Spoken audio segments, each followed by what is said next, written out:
carry and Archive was a big block pick to VFM, but now we're in game number 2 of this best of 3 RRQ. They just need one more to secure the 3 points. Well, I beg to differ from you here. I feel like VFM has a really strong chance in game number 2. But ladies and gentlemen here, those of you watching at home, this is RRQ going up against VFM on the game 2 here in this second series for the MLBB World Championship M1. Yeah, I think if VFM can take this away, it's definitely going to be that big upset that a lot of teams might not have seen coming.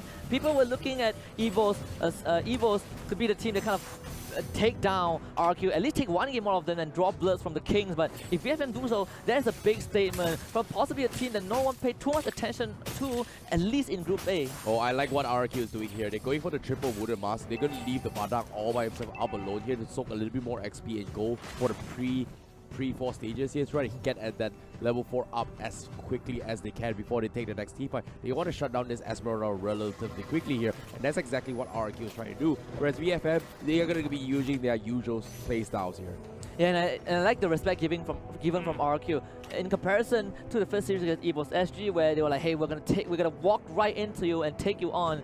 RRQ for this one, for this series at least, they've been playing a bit slow, maybe because of what VFM the uncertainty of what VFM can bring to the table, but at the same time, it's just patience from RRQ. Just amazingly good discipline from this team. Yeah, how long can they be patient? That's going to be the question here. They have the Grok to go for the aggression here, but I can see that they're going to be using the Grok not just as an aggressive open, kind of like an open ward where he's going to be opening up the map here, but I can see that it's mainly used to try and zone or push back any guys from VFM from diving the God from behind, which is exactly what they're trying to do here. I am Jago, he's already have the 4. Is he going to go for the laser beam? Let's see, but as of now, Lucky. They do find Lucky, but here comes the fantasy for Teeny. Jump straight on the Tuturu, will get the pushback onto him, and here comes Sai. They're going to flicker right in, and Teeny will get the first blood onto Carry. Very well done. Liam goes down as well. That's a double kill for Teeny, and guess what? VFM, they want to go for more. Lolita will get the 3rd one, and VFM with a strong opening onto RRQ. Yeah, this is what I'm talking about here. In composition, why RRQ is going to have the perfect wombo combo, but the early phase here, let's take a look here.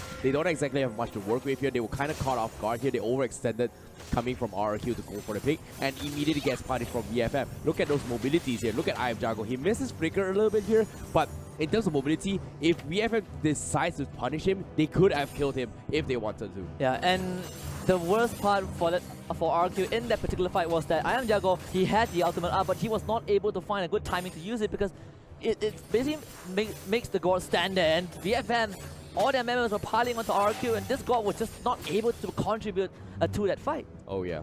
But it's not over yet here. Now they have the next ultimate here. RRQ, they have to play this a little bit more patient here, because as of now, they want Sin to come up online here. And once Sin comes online on the Badang, this is where things are going to get a little bit more interesting here. But as of now, VFM, they are not going to be pushing up the pressure here. It seems to me, RRQ, they're fighting for opportunity. They might scout out Rowley. They do see Vin as well. T-Max will be defending that quadrant of the jungle, and what makes it worse for RRQ was that Tuturu was involved in that first fight and also died off. So now you kind of slow down the carry, which is perfect for VFM. Tuturu, you know, the gold crab here is going to be up for contestants here. You can see commitments coming from RRQ, but this commitment has a reason for them here. You can see RRQ, they want to stall the gold crab here so they can buy a little bit more time here for Sin to come over line, but slowly but surely, rotations are coming in. They might cut it here. Oh, nice wall there. He stole it away, and Liam kind of isolated Hurricane Death, but again, here comes Teeny for killing spree, and Liam not long for the wall. Harry will bring it out, and it's Hyde with that 5th kill for VFM, and RRQ collapse. Nice wall there, seemed like a good start, but RRQ got baited. Here comes the aura, but Brawley, not enough damage. They need more on Sin. It's not over yet as well. RRQ, they will lose Tuturu down below, and VFM, they're back in the game. Yeah, VFM, you talk about how this team is the aggressive team. They are the aggressors. They like to take fights. Game 1, they took the fight, even though they're on the back foot. Guess what? Now they have the lead. They're going to keep doing this, and they're not going to stop.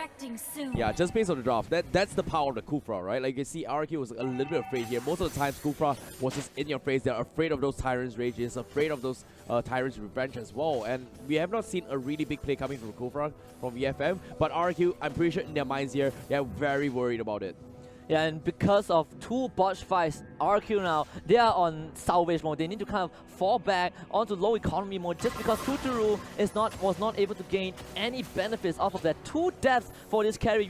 You're relying on this carry to kind of shred through the Kufra, shred through the Lolita, and they're not getting any of those benefits. Wow, the gods out here pretty much expanded, trying to take the turtle buff as well. But unfortunately to say, he was actually secured from Sin from the side of RRQ. But now, 7 Force committed, Vin as well, going to go for some flicker here. Wall charge as well. Liam needs to force the back out. No Hurricane does, but nice out here from Mana. Connects onto. Isn't going to be enough. No follow-up indeed here. RRQ, they had to back off because gods used the ultimate here. But VFM, they're going to be at a stalemate here. They're going to try and defend this tier 1 a little bit longer here from the side of RRQ.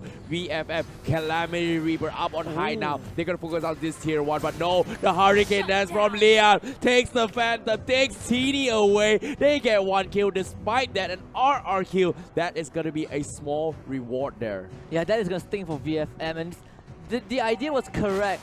TD wanted to play the zoning game, but kind of ignore Liam, who was there, who was ready with the Hurricane Dance, just pushes him back to that inhibitor. No way for this Lemon to get out. Worst part was VFM didn't get the tier 1 tower, and now RQ able to get that small lead and on the hero with the highest bounty and a streak as well. Fantastic defense there coming from RRQ. Like, they took that situation really well.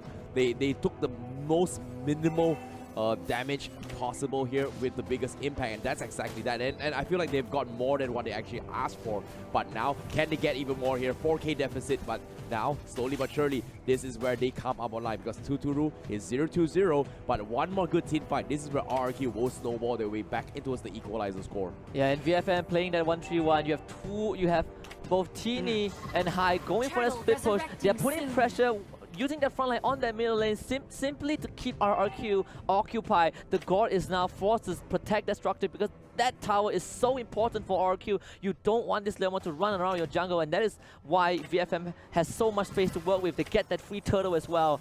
We might see it engage if VFM finds the chance. Yep, double main setup here from side VFM. They have the online timing right now, and they need to capitalize on this. And RRQ, surprisingly enough, they still pull the map into this middle tier 3. They don't exactly want to give away the map control away, and RRQ perfectly understands that they've got enough time now. 7 minutes has passed. Will they be able to contest this buff here? They need this buff from RRQ if they want to stand a chance to come back here, and seems to me they will get it. Nice done there.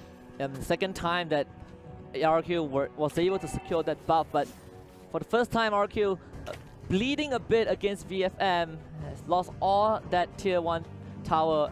It's going to be VFM taking more and more control, and this is where it starts to get scary. You have this Kufra and Leomon running together as a duo, constantly trying to invade the jungle. Sin is not going to be in a good place. Uses the bottom out, gets the pushback, but the damage is not there. T-Max does come in to join the fight, but Sin will survive that, and now RRQ gets the wall into Lucky, block him more, but not able to convert that into anything. And now I am Jago a bit isolated to get the core stun, but this is the immobility that you mentioned. VFM will find one, and Sin will be called out as well as Broly will dance on him for that revenge. Badang taken down. Yeah, VFM with 2. Not going to be able to do anything about this here. Grok here trying to go for the protection haze, but now he's going to try to open the map a bit here. But where's the fallout? They've lost Sin, they've lost I am Jago. They need Tuturu to come off the line, and that's going to be the game plan here coming from RRQ. But will they be enough to buy enough time for the VFM? They're 8-1 score now. They've got 2 crucial kills. They're going to buy a little bit more time here to start poking under the towers here. Deficit-wise here is favoring about what? About an 8,000 deficit now? Yeah, VFM, they have woken up after game 1. Not a single second in this game 2 that RRQ has ever gotten a single goal lead. And VFM now, 8 kills to 1. They've completely shut down Tuturu. Tuturu needs at least 5 more minutes, and I don't think VFM will give him that time. This is where the Lord will respawn, and VFM, they are ready to take on this fight if RRQ dares to step forward. Yeah, VFM right now, they're perfectly understanding that RRQ is, hey, this guard, let's just punish him. They don't exactly have anything to do much here. And see, look at this, Lucky, he's getting bursted out, but so what? It is a Kufra, he's super tanky, but Tini popping the Phantom Seed here from the backlines, but they're going to try and dive on the I am Jago once again. Unfortunately, he doesn't catch it, but they're caught out in open. Are they going to go for the commitment here? But Liam going for the flicker as well. Hurricane does, getting forced out, doesn't connect, and here comes the Numinon Blast. Connects on Archive. A lot of spells being committed here, but VFM, they disengage. They're going to focus on the Lord. They don't care carries up on top. Tuturus are not there. VFM, they're gonna focus on the Lord here. RRQ, how are they gonna do this here? But Lord outspolls and they will get it. Here comes a big ultimate. Is it gonna be enough? Esmeralda will take him down, and VFM, they come up on top.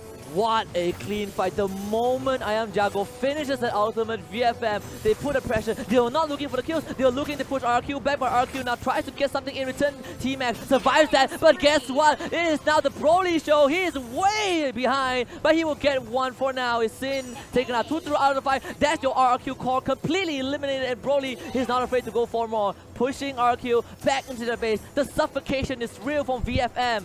And with the lore secured, it seems like VFM, they are looking for their own payback. This is going to be a tough one. Yeah, like you said, they need the payback. They've got the understanding here, but unfortunately, they were sitting on the sides watching how RRQ playing on the sidelines with that God pick, and this is where their results are here to show. We are not here to lose. We are here to win it. RRQ, you pull the God strat, we have an answer, and this might be game, but at the same time, it's not over yet to the Fat Lady 6. RRQ, they're not in it to win it. How will this go down? Yeah, and I mentioned about the Leomo pick early on. His decent scaling that is not easy to shut down. He always has this window to recover, and VFM, they use him to maximum efficiency, and now they're engaging on their first inhibitor with the Lord, and there's a big ultimate coming down from VFM. They will take down the God straight to the back line. I Am Jago will be able to survive that. Carry will take down that Lolita, but VFM, they're going to continue this pressure for a bit more. Hide on the killing spree. Second inhibitor inside, and they will be able to take down that structure as well. Broly jumping right in straight against Liam needs to desperately protect this place for RRQ, but no, mega kill, and look at High going crazy for that wipeout. Triple kill for this Harif,